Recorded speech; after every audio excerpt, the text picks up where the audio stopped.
Alors, Qu'est-ce qu'on fait on est parachat Nassau.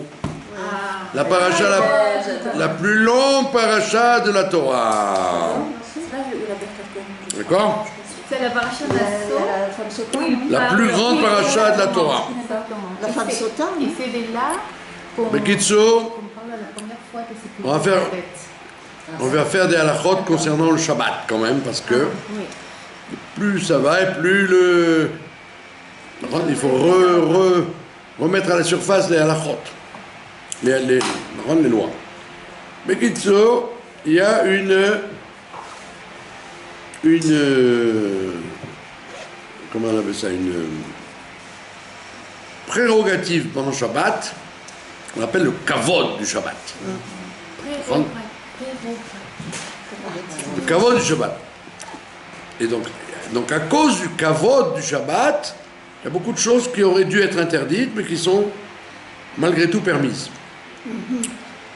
Par exemple, faire la vaisselle, d'accord? Ou balayer, Se mettre du rouge à ou lèvres. faire du lit, faire un lit, Se mettre du rouge à lèvres. ou faire ou enlever ce qu'il y a sur la table, etc., etc. Tout ça, théoriquement, il y a un digne de ce qu'on appelle de mouktsé, de choses qui disparaissent de notre esprit quand le Shabbat arrive ou quand on l'a utilisé. Donc, si j'ai par exemple utilisé une assiette, j'ai mangé dedans, ben, l'assiette elle devient un mouxé, puisque ça y est, je ne vais plus manger dedans. Ou une marmite, ou une fourchette. D'accord? Ou alors quand sur une table, j'ai plein de choses qui restent, ben, tout ça, c'est théoriquement mouxé, c'est-à-dire j'ai plus rien à faire avec ça pour la suite du Shabbat. Pourquoi l'assiette devient Mais malgré moussée? tout, hein, Pourquoi l'assiette dans laquelle on a mangé devient parce que là, ça y est, parce que vous ne pouvez plus vous en servir. D'accord? Alors maintenant, qu'est-ce que vient nous amener les poskim? Les poskim, ils disent, ah, oui, c'est vrai tout ça dans le cas où on n'a aucune utilisation par la suite. D'accord? J'ai aucune utilisation par la suite.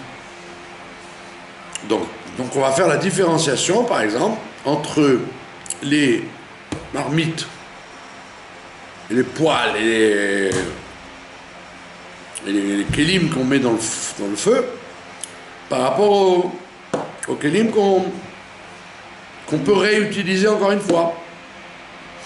Donc on fait une différenciation, par exemple. Si vous avez cuit un choulent dans une marmite, alors ça y est, vous avez transvidé le plat chaud et vous avez servi et mangé. Maintenant la marmite elle est mouxée, elle ne sert plus à rien. Vous n'avez pas le droit de cuisiner Shabbat. Donc cette marmite elle est inutilisable. Par contre, vous ne pouvez pas la laver puisque vous n'allez pas vous en servir. Donc elle est mouxée. Alors qu'est-ce qu'on... Maintenant, comme les Chachamim ils sont gentils, ils vous disent, c'est vrai que tu n'as pas le droit de la laver comme il faut, mais tu peux en tous les cas mettre de l'eau dedans pour pas que ça colle. Mettre de l'eau froide dedans pour pas que le fond colle. Parce qu'après Shabbat, pour nettoyer un choulin qui a collé au fond de la marmite, amusez-vous avec du scotch Brit. C'est très dur à enlever. Donc on permet pas de laver, mais on permet de mouiller pour garder la marmite facile à nettoyer après Shabbat.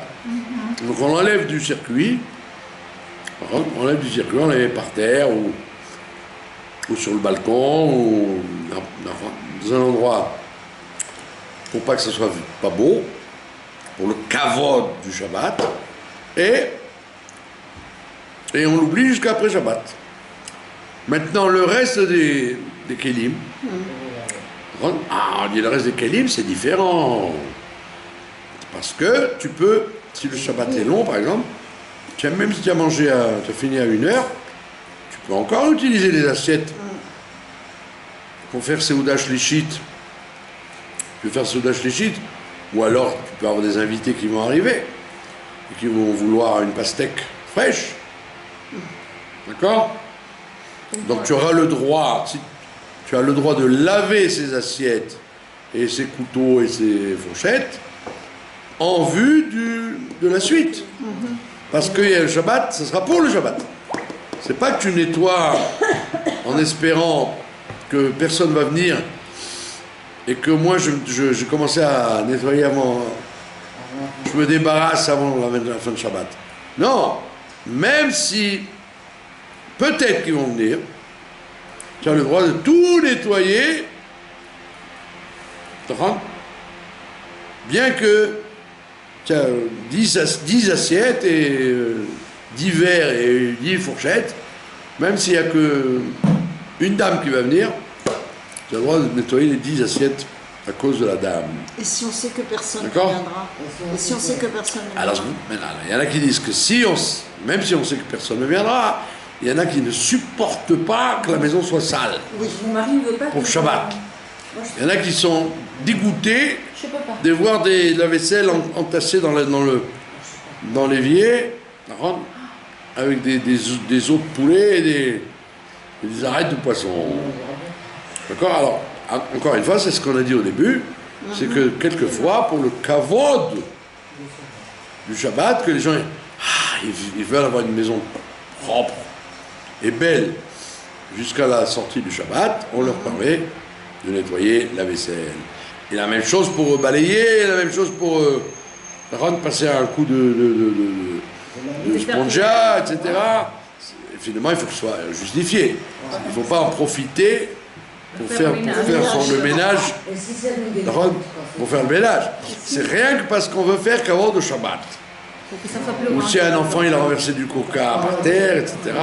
Ou le miette parfois qui tombe toujours. Il a des Voilà, du miel, des miettes, etc. Donc on voit bien que la halakha, elle est très souple à partir du moment où il s'agit du kavod du Shabbat. Comme le lit, par exemple. Théoriquement, quelqu'un qui a dormi, il a défait les couvertures, il a défait les draps, il a défait la couette.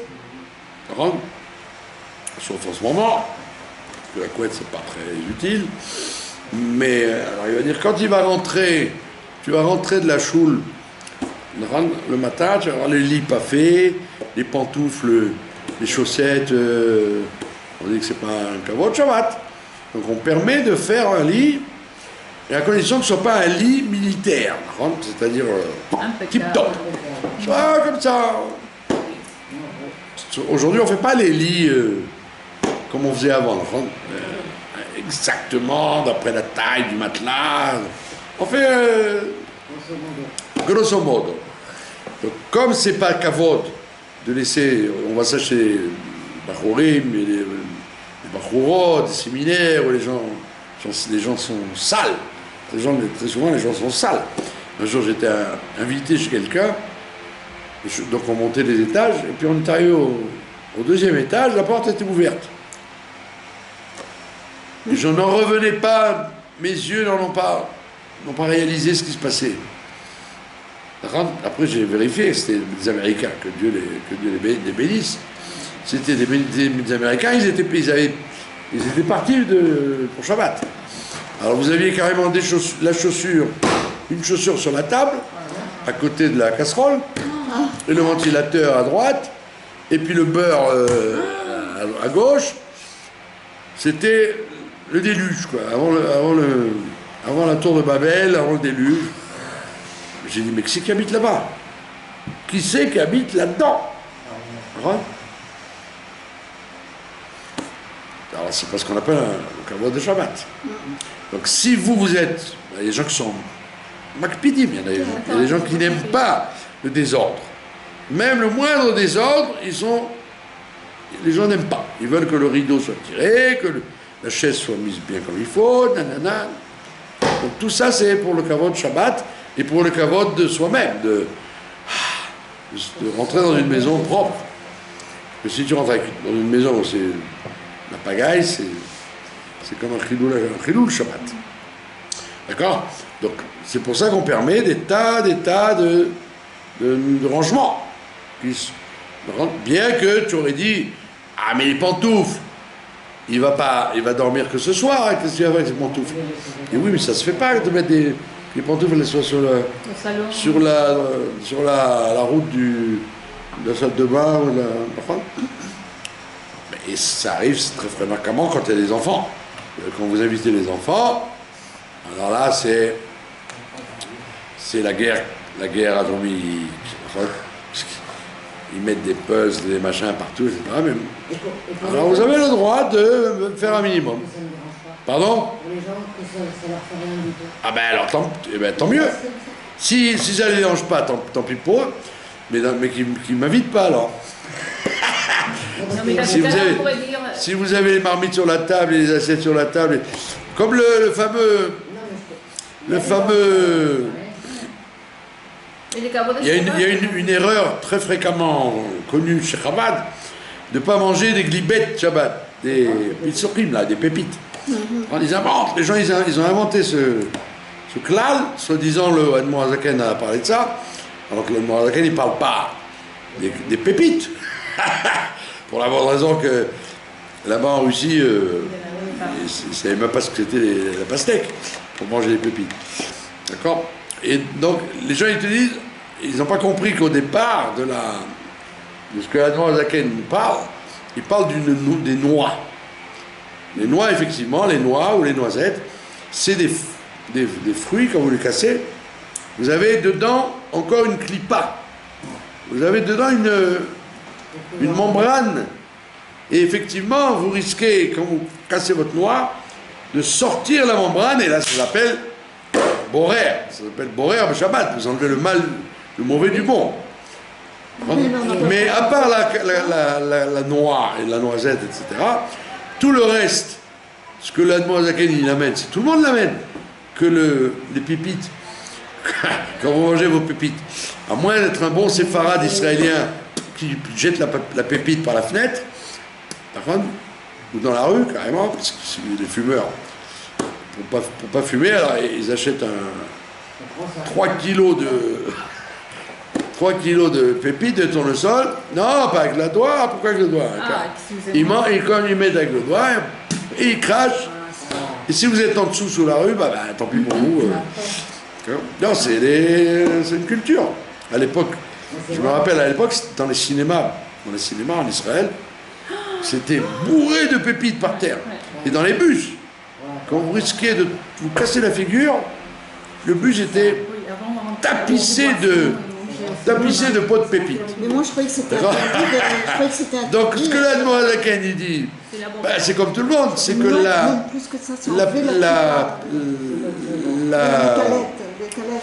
la clipa, une fois que vous avez mangé, elle est mouxée. Mais en vérité, vous la jetez, c'est ça. C'est pas que vous allez la garder au frigidaire. C'est pas pire que la clipa de l'œuf, comme j'ai observé. Tout le monde a observé ça. Toutes les kehilot Israël, tout le monde mange des œufs Shabbat. Tout le monde. C'est incroyable. Vous dites, mais pourquoi tout le monde mange des œufs Shabbat? Comme ça. Pourquoi? En vérité, la vraie raison, que tout le monde ne connaît pas, c'est parce que Shabbat est mort Yosef Hatzadik, Moshe Rabbeinu et David Amelech. Un Shabbat. Ils sont tous morts le Shabbat, les trois. C'est pour ça qu'on dit la prière de Tzidkatra après Mincha. Un pasouk pour Yosef, un pasouk pour Moshe et un pasouk pour David. Et en fait, j'ai lu dans mes livres que, comme tout le monde veut respecter le deuil, puisqu'on a de la peine qu'ils soient partis, ces trois tzadikim le Shabbat, alors tout le monde mange de l'œuf. Au repas de midi, au repas du soir, au repas de Mincha. On voit toujours que les gens mangent des œufs. On va les comprendre pourquoi. Les Thémanim, les Marocains, les Polonais, les Alsaciens, tout le monde mange un œuf sous une façon. Des œufs durs, hein, on parle. Les Algériens, ils prennent un œuf avec l'anchois. les Marocains, l'œuf dans la dafina, l'œuf noir comme ça, Il est meilleur. très bon. Les Thémanim, ils font tcharnoun avec un œuf. Les Polonais avec le foie concassé, etc., etc. Et donc, j'ai dit à quelqu'un qui m'a dit « Ouais, il ne faut pas manger des pépites !» Et j'ai dit « Moi, comment tu fais pour manger l'œuf? Tu manges la coquille avec ?» La coquille, personne ne la mange. À moins d'être malade. Donc tout le monde casse bien la coquille. Et elle n'est pas mouxée, puisque c'est la façon de manger. Il faut bien enlever la coquille pour manger l'œuf. Et la coquille, elle est beaucoup plus mouxée que la peau de la pépite. Parce que la peau de la pépite, vous pouvez trouver des pigeons qui mangent ça. Mais là, les coquilles d'œuf, personne ne mange. Mais Rav, s'il vous plaît. La pépite, c'est les calèfes. Ça s'appelle éplucher, c'est encore moins problématique. Il paraît qu'on n'a pas le droit quand même d'éplucher, comme enlever un fruit de sa... Mais c'est faux. On a le droit et même le gauche. C'est n'importe quoi. On a le droit. Quand vous voulez manger un fruit... J'ai pas le droit d'éplucher de l'ail pour Shabbat. À Shabbat, j'ai pas le droit d'éplucher de l'ail, j'ai pas le droit d'enlever. Myanmar. On m'a dit que j'ai pas le droit de Myanmar, si vous n'aviez pas d'ail prêt, vous n'avez pas le droit d'éplucher de l'ail. Vous l'épluchez pas avec un appareil, c'est tout. Voilà. Bekitsour, vous avez mangé de la pastèque ou du melon ou des pépites ou ce que je sais sur votre table, vous, ça vous énerve de laisser ça sur la table. C'est dégoûtant les restes du melon ou les pépites du melon ou les pépites de la pastèque, et ben ça va sentir mauvais par la suite. Donc vous avez le droit d'enlever ça parce que c'est Kavod Shabbat. D'accord? Donc on voit bien que bon, évidemment, avec le temps, l'ignorance s'installe et les gens, ils se croient tous intelligents d'interdire. Mais la force dans la Torah, c'est de permettre, c'est pas d'interdire. Vous avez compris? Alors les gens, ils adorent rajouter des trucs pour casser les pieds aux autres. Bon, Bekitsour, donc tout ça, ça rentre dans le Guéder, la définition du Kavod Shabbat. Je dois faire Kavod au Shabbat, et ça ne m'intéresse pas, je ne veux pas laisser mes pépites ou mes épluchures de pastèque jusqu'au samedi soir. C'est dégoûtant. Donc on vous permet de les enlever pour que la table ait l'air d'une table de Shabbat. Voilà, vous avez compris? Bon, ça c'était quelques halakhot en passant, parce qu'on a besoin d'en apprendre beaucoup pour mettre un peu d'ordre dans la tête. Voilà, et que nos décisionnaires, ils ont été très très gentils avec nous, et pas comme certaines personnes qui veulent voir de l'interdit partout. Voilà, ça c'est Kavod Shabbat. Maintenant, deuxième registre, le registre de la parashat Nasso. C'est une parashat très très longue, la plus longue. Et comme le rabbi dit, pourquoi on la dit toujours après Shavuot? Parce que justement, quand on a reçu la Torah, alors Dieu nous donne une quantité énorme de psukim, parce que chaque pasouk, c'est de la kedusha qui descend sur terre. Donc on te prend un stock de kedusha, juste après que tu aies reçu la Torah. Surtout que tout le monde sait que la différence fondamentale entre Shavuot et Kippour, c'est que Shavuot, on a reçu les premières tables, et Kippour, les deuxièmes tables. Mais il y a autre chose. Shavuot, on a reçu la Torah écrite, alors qu'à Kippour, on a reçu la Torah orale en plus. Et la Torah écrite, on n'a pas eu besoin de nous forcer. C'est la Torah orale où on nous a forcés. D'accord? Donc on dit à Shavuot, donc on a reçu la Torah écrite, et donc juste après Shavuot, on reçoit une dose très forte de Torah écrite. Maintenant, après Shavuot, après Yom Kippour, on était des balais de Tchouva, on les a reçus discrètement, les tables, Et on a reçu en même temps toute la Torah orale qui va avec. Qui est là, qui est en vérité la vraie Torah. La Torah, c'est pas la Torah écrite, c'est la Torah orale. Parce que la Torah écrite, même les catholiques, les musulmans, le monde entier l'accepte. La Bible, the Bible. Quand j'étais dans l'armée, il y a un fameux, une cérémonie, un tekes, qui est la tekes Ashba. On fait jurer le soldat. On fait jurer chaque soldat qui va se comporter bien comme il faut, qui ne va pas trahir, qui va être gentil, etc. Et ils offrent à chaque soldat un Tanakh. Tanakh de l'armée. Un très beau Tanakh des éditions Koren, c'est-à-dire vérifié, etc., ponctué comme il faut, etc. Koren. Et alors, comme à l'armée, je me disputais tout le temps avec les officiers, pour leur dire que c'est pas une armée... c'est une armée israélienne, mais c'est pas une armée juive. Parce que si c'était pas le Rav Kook, il n'y aurait pas eu de cacheroute. Ils auraient laissé faire ce qu'on veut. Les tfilotes, c'est une permission qu'on te fait le matin. Dépêche-toi, prie vite, et après il faut faire... Vous voyez, il n'y a pas ce côté... l'armée de Dieu, quoi, les armées de David. Oh, Bekitso, on avait toujours ce débat. Et puis, donc, au moment du serment des armes, avec le Tanakh, alors à la fin, l'officier, la dame, elle me fait ah, tu vois, qu'on est une armée juive, on doit distribuer le Tanakh. Je dis non, si vous aviez distribué le Rambam, j'aurais dit vous étiez une armée juive. Parce que le Rambam, il te dit, il ne faut pas mélanger le lait et la viande, il ne faut pas faire Avodah Zarah, il ne faut pas... Mais le Tanakh, tout le monde l'accepte, c'est pas une preuve que tu es...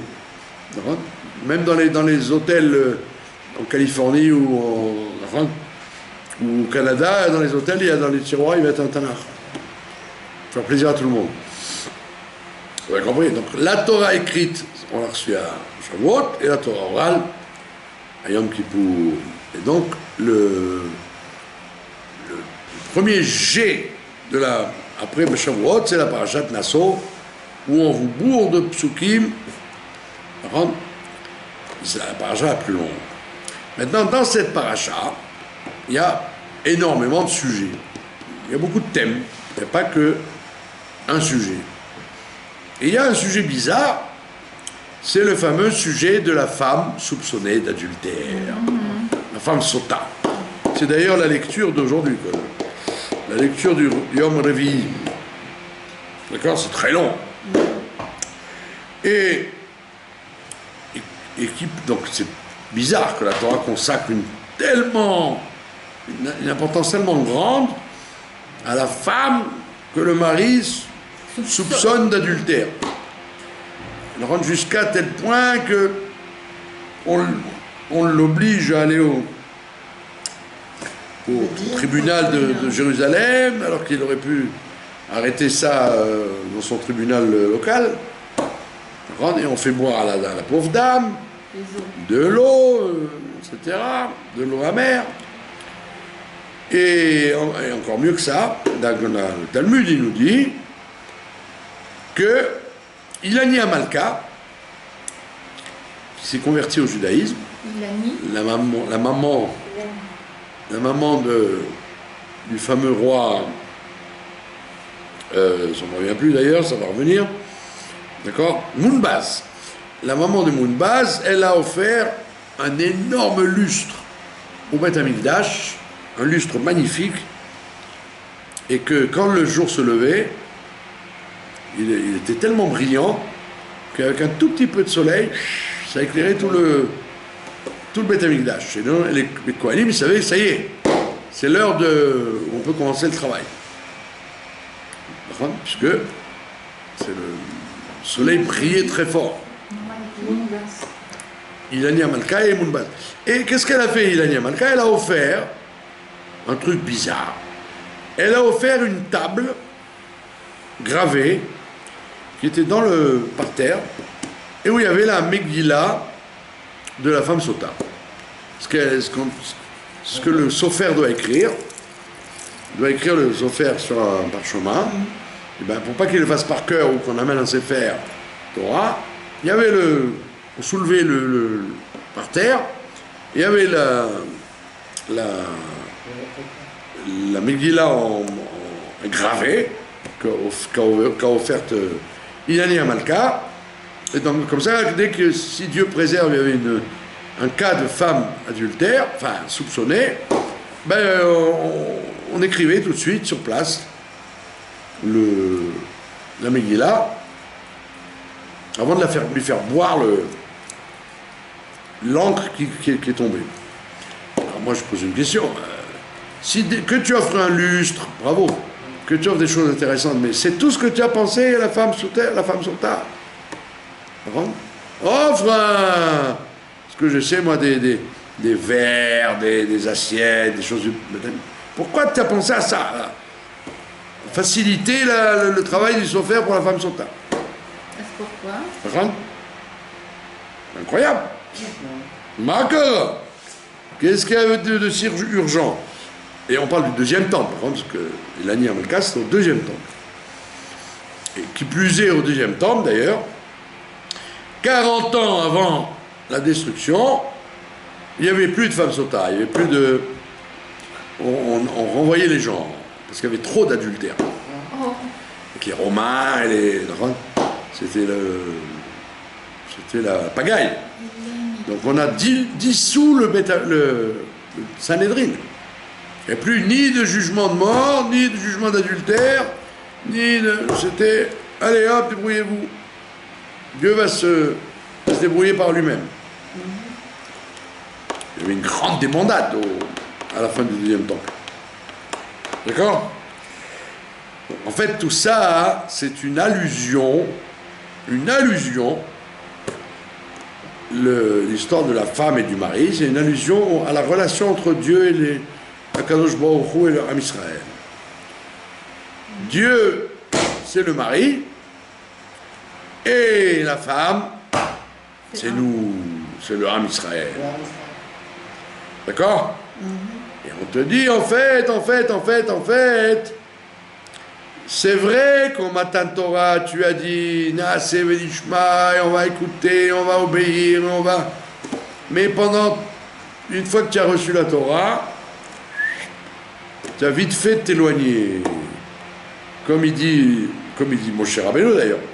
Dieu, il dit à Moshe Rabbeinu, au moment du veau d'or, il lui fait Sarou Maher, ils se sont vite éloignés. Il y a 40 jours, je leur ai fait un spectacle. Et 40 jours après, hop, ils commencent à danser avec un veau. C'est rapide, hein, Sarou Maher, ils sont vite éloignés. Donc ça veut dire que le Ham Israël, il a beau avoir dit nous acceptons la Torah, mais quand ça lui chante, comme on dit en hébreu, Kol Sheni V'Chamishi, il est capable de dire j'ai mieux à faire, j'ai d'autres choses à faire. D'accord? Moi je connaissais un juif à Paris, il avait un grand respect pour la Torah. Quand il parlait de la Torah, il disait j'ai un grand respect pour la Torah et pour ses sages. Et je lui ai dit, mais alors pourquoi vous mangez du cochon et Shabbat? Ah, il me dit, ah non, ça c'est autre chose. Ma vie privée ne regarde que moi. Mais j'ai beaucoup de respect. Je lui ai dit, mais quel respect vous avez si la Torah elle vous dit, fais pas ça, et vous le faites quand même. Alors il dit, non, ça n'a rien à voir. Le respect, c'est le respect, mais dans ma vie privée, C'est ma vie privée. vous comprenez que je ne peux pas me permettre de me priver de bonnes choses, etc. Alors je dis, alors ne dites pas que vous avez du respect. Dites que vous êtes... c'est comme un musée, quoi. Vous allez au musée.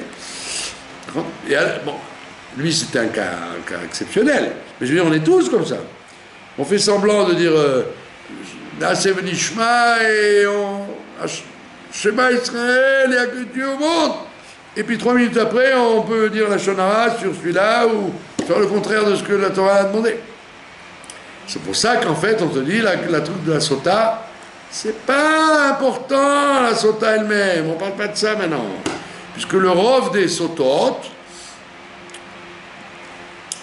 déjà, si c'était un fou, le Bedin lui disait, monsieur, soyez gentil, arrêtez de chercher votre femme. Hein? Dès qu'elle parlait à l'épicier, merci, Todaraba, j'ai acheté 2 litres de lait. Ah, tu as parlé avec l'épicier? Allez, va voir avec nous. On va voir le Bedin. Donc très souvent déjà, on disait au mari qu'il se calme. Et même s'il ne voulait pas se calmer, au premier Bedin, déjà, c'était réglé. On dit, monsieur, vous n'allez pas jusqu'à Jérusalem pour... on va régler ça maintenant avec elle. Madame, ça dérange votre mari, arrêtez de parler avec l'épicier, le teinturier, le voisin de palier. D'accord. Ok. Donc à la robe, dans la majorité des cas, il n'y avait pas de femme sota. C'était très rare. On arrivait jusqu'à Yerushalayim, au Beth Amikdash, avec tous les Kohanim qui regardent. C'était très très rare. Il fallait vraiment que ce soit une drôle d'histoire. D'accord? Donc quel intérêt on a de te raconter cette mitzvah en long et en large et en travers? Parce qu'on te dit en fait, on ne parle pas d'une femme, on parle de nous. On parle du Ham Israël. Et Akadosh Baruch Hu, il est jaloux. Il a écrit Elkana. C'est un Dieu jaloux. D'accord? C'est pour ça que dès que le Ham Israël il fait un tout petit chouïa à droite ou à gauche, Dieu il lui fait nous. Il le cherche. Pardon, il quoi? Il lui tombe dessus. Il lui tombe dessus, bien sûr. Pourquoi? Parce que j'ai besoin de vous pour faire mon royaume sur terre. C'est vous qui devez le faire. Et c'est vous qui devez le dire aux nations. Et donc vous avez un rôle très important. Donc c'est comme un pilote d'avion qui commence à jouer avec les boutons. Allez hop. Mais on était fou quoi, tu vas nous faire tomber dans la mer. Ah ça va, qu'est-ce que j'ai fait? J'appuie sur un bouton rouge, bleu, vert, truc, tac, tac, tac. On était taré, va t'asseoir derrière si tu veux jouer avec les boutons. Donc c'est pareil, chaque mitzvah, chaque dvar Torah, chaque comportement, il fait manipuler le monde entier. Le monde entier marche d'après ça. Donc le bon Dieu, il dit, j'en supplie, surveillez ce que vous faites. Ne rigolez pas avec l'engagement. Oui, mais l'engagement, on ne savait pas que c'était si compliqué. On croyait qu'il y avait un bouton, c'est tout. Et ben, quand on est rentré dans le système, il dit, ça. Tu nous as mis une tête comme ça avec tes 613 mitzvot, plus les ramim, et plus les coutumes, et les... On a dit, oui, parce que c'est comme ça. Tu es un pilote, tu dois connaître tous les boutons et faire attention à tous les boutons. Et maintenant tu vas dire, mais je veux pas moi. Je veux pas. Comment, quand on achète une maison, on rentre, tu fais Farat Rosé. Tu annules le contrat. Je dis, mais tu peux plus annuler le contrat, tu as signé. Mais je veux pas. On m'a trompé. On m'a raconté des trucs et je veux pas. Ben, tu n'as pas le choix maintenant. Pourquoi on peut pas faire Afara? Tu veux faire Farat Rosé, on t'amène Hitler, on t'amène le Sramas. Tu n'as pas de choix. Marche. Mais je veux pas. Ah ben, tu n'as pas le choix. Tu as 2 options. C'est comme avec les Russes. Ou tu fais ce qu'on te dit, ou tu fais ce qu'on te dit. Oui. C'est embêtant quand même. Et c'est pour ça qu'on te dit, et dès que tu fais pas ce qu'on te dit, tu es comme une femme sota. On te dit, nous. Comment tu as été étudié la philosophie? Comment tu as été... Ram, tu n'as pas mangé glade cochère? Tu n'as pas fait ça? Il dit, ça va, ça s'appelle pas adultère. Oui, oui, monsieur, ça s'appelle adultère. Parce que le bon Dieu, il veut que tu respectes la Torah, les Rabbanan, jusqu'au dernier diouk. Voilà, comme on a vu maintenant, si on a le droit de manger des glibets de Shabbat ou pas. Tu aurais dit, mais attends, ça va, il faut pas être fou quand même. Quel rapport Matan Torah et les glibets? Et on voit que chaque détail, la Torah, elle demande que tu saches quoi faire. Oui, non, moutard, assaut, interdit, permis. D'accord? Donc c'est pas évident. Et c'est pour ça qu'on dit, juste après Matan Torah, on te lit Parashat Sota. Parce que Sota, ça veut dire listot, ça veut dire pencher à droite ou pencher à gauche. Tu ne dois pas pencher à droite ou à gauche, tu dois être sur le droit chemin tout le temps. Sinon, je t'amène le Hamas. Dans ce qui se passe en ce moment, que Dieu nous pardonne. Si vous saviez ce qui se passe dans les keilot mixtes, arabes et juifs, hein? Les villes comme Yafo et Yako et Lod et ce que vous voulez. Si vous saviez ce qui se passe. D'accord? Entre les garçons, les filles, les hommes, les femmes, hein? Alors les gens, ils disent, c'est catastrophique, mais vous vous rendez compte, nanana. Mais parce qu'on ne sait pas, nous, on vit dans des bulles. Mais les gens ne se rendent pas compte. Moi, l'autre fois, j'écoutais un monsieur à la radio, il s'appelait M. Cohen en plus.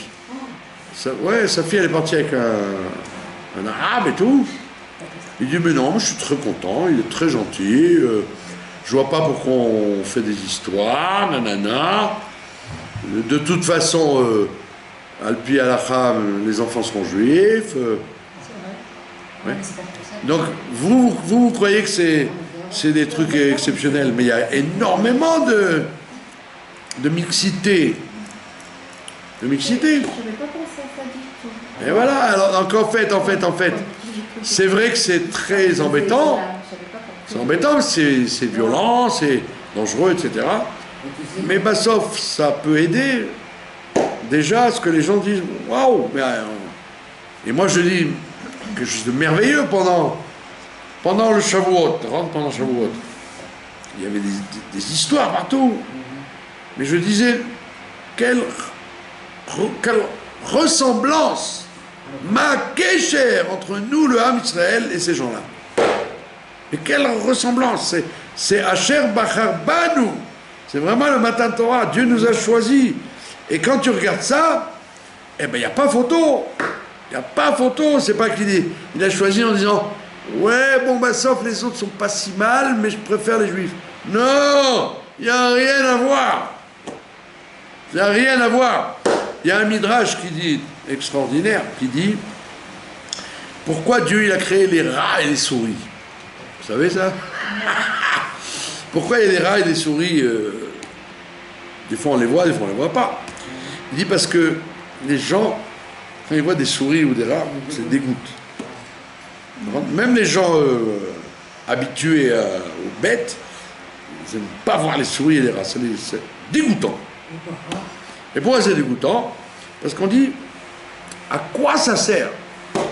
Tu prends une souris, elle tourne, elle va te manger le cahier, elle va te manger le fromage, elle va te manger le chapeau, elle mange le bois. Il y a des rats au Japon, ils ont fait tomber un immeuble énorme à Tokyo. Quand l'immeuble est tombé, ils ont attaqué comment il s'appelle, le Mendes, l'architecte. Et ça, c'est pas de sa faute, c'est que c'était des rats tellement forts qu'avec leur croc, ils ont mangé les bases et l'immeuble s'est effondré. Donc le Midrash dit, pourquoi Dieu a créé ça? Pour que tu dises, wow, s'il y a des êtres dégoûtants qui ne servent qu'à rien, qu'à manger, à détruire. Donc, ouf! Donc mon peuple, C'est vrai qu'il fait des bêtises souvent, mais le reste du temps, il construit. Il construit, il est positif. Donc j'ai dit la même chose. Quand tu dis Asher Vachabanu, quand tu vois ces gens-là rentrent dans le monde, on dit les pauvres, ils n'ont pas de voiture, ils n'ont pas quand en France ils brûlent les Mercedes des riches, hein, les pauvres, ils sont venus d'Algérie, ils n'ont pas de la Mercedes de lui, pourquoi? Alors ils la brûlent. Quel rapport? Si tu es un Ben Adam, travaille et achète-toi une Mercedes. Pourquoi tu la brûles?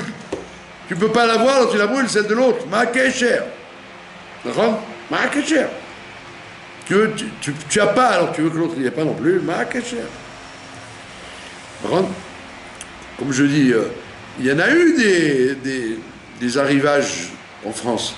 Et puis il y a eu les Polonais, il y a eu les Yougoslaves, il y a eu les Italiens, il y a eu les Portugais, il y a eu les Espagnols, beaucoup de peuples sont venus, les Turcs. Et jamais on a vu, qu'est-ce qu'ils faisaient les gens? Ils travaillaient. Et les Portugais, par exemple, ils travaillaient, et après ils allaient s'acheter une maison là-bas au Portugal. Puis Tom vient une série de gens, bon, bien sûr la majorité se tiennent bien, mais pourquoi il faut qu'ils foutent la pagaille? C'est pareil ici, là. Le Hamas, c'est quand même ahurissant. Tous les milliards qu'ils ont ramassés depuis le début, ce n'est jamais que pour tuer. Pourquoi tu n'as pas construit des écoles, des hôpitaux, des jardins d'enfants Ça veut dire quoi? Ça veut dire qu'Asher Bacharbanu, Dieu il nous a choisis, et quand tu réfléchis, quand tu regardes, tu dis, il ne s'est pas trompé. Il avait bien raison de nous choisir. Parce qu'il n'y a pas photo, comme on dit. Il n'y a rien à comparer. Donc c'est pour ça qu'on te dit, c'est vrai, la sota, ça veut dire elle se détourne à droite ou à gauche. C'est vrai que on n'est pas comme il faut. On est toujours on a une tendance à être des femmes sota, vis-à-vis de Dieu, le Ham Israël. Mais malgré tout, et donc le bon Dieu, il te dit, je veux vérifier ça. Je veux vérifier, donc je te fais boire l'eau amère. Donc c'est ce qui se passe quand le Ham Israël ne se tient pas comme il faut, donc on lui fait nounou. On lui fait nounou. Et c'est pour ça que le nounou, les gens disent, Makara, je comprends pas, personne ne comprend. C'est facile à comprendre. C'est très facile à comprendre. L'État d'Israël, a priori, il aurait dû être un État où vraiment il y a un chinour, une éducation comme il faut, etc., pour qu'il y ait le Asher Bacharbanu, soit pas shoot, soit Asher Bacharbanu. Tu nous as choisis, on n'a rien à voir avec les autres. À partir du moment où on n'est pas vraiment, on est tous des copains, des frères, hey, Alan, ça va bien, regarde, mon frère, tu es mon frère, je suis ta soeur. Oula, oh. Je suis pas mon frère et je suis pas ta soeur, d'accord? On est voisins, je te respecte et tu me respectes et je te fais travailler parce que c'est bien pour toi, c'est pas comme pour moi, mais c'est tout, pas plus. Mais nous, on ne sait pas ce qui se passe. Nous, on ne sait pas ce qui se passe, mais moi je vous dis, il s'en passe. D'accord? Et il s'en passe, c'est pour ça que il y a beaucoup de gens d'ailleurs qui se réveillent à cause de ça, qui disaient, mais attends, on croyait que ça y est, c'était gagné, quoi. C'était Mashiach. On est tous des frères. Non. Pousse. C'est l'or l'air. Donc c'est bien. Donc on ne doit pas, chas v'shalom, devenir raciste et méchant et crier mauvais, morosable. C'est pas comme ça qu'on fait. Mais tu dois dire, cher Bacharbanu, Dieu nous a choisis parce qu'on a une mission particulière. Et pas du tout commencer à se battre avec les gens. C'est pas shoot. Tu dois être fier de ta vocation d'être la femme du bon Dieu. Voilà, c'est pour ça qu'on lit cette paracha, et c'est pour ça qu'il a mis à Malka, Elle a offert ça au Beth Amikdash. C'est pas pour dire, ouais, vous savez, moi je m'occupe surtout des femmes adultères. Hein. Ma pitom. Sinon, les Rami lui auraient dit, écoutez, madame, le lustre, bravo, tout ce que vous allez faire, c'est beau, mais ça, on n'a pas besoin. Non, c'est pour dire, rappelez-vous qui vous êtes. Qu'est-ce que le Ham Israël est? Et Ilania Malka, c'est une grande tzadékette. Son fils, c'était un Mounbas, c'était un roi de Perse. Il a beaucoup de... très aimé par tout le monde, quoi. Le roi Mounbas. Donc, Bekitso, quand arrive la parachat Nasso, n'ayez pas peur, c'est simplement qu'on nous prévient quel est notre rôle sur terre et que, Bezrat Hashem, nous allons le remplir parce que nous sommes le peuple qui avons élu Dieu, alors il nous a élus. C'est nous qui l'avons choisi. Nous avons choisi le bon Dieu, alors il nous a choisi à nous. Voilà. Voilà, je vous remercie de votre attention.